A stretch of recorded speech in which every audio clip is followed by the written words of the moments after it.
စ်သူမျက်နာကြဗျာမမုန်းနိုင်သူအမေနိုင်တဲ့အတစ်ချိန်ကချစ်သူစကားတန်ကြားရောင်တာချစ်သူအပြုံးမြင်တဲ့အရေးထင်သေးပါ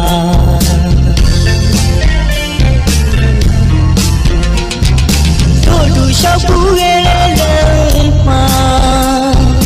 ကြိုကန်လင်းလို့ချစ်သူအပြန်တောင်းတမျိုးနေရသည်ကတွေ့လို့မိုးဆောင်တစ်နေ့တည်းတိုင်းရဲ့ပါအချစ်ဆိုတာအပြစ်ဆိုတရားဘာမှမရှိနိုင်တဲ့အရာ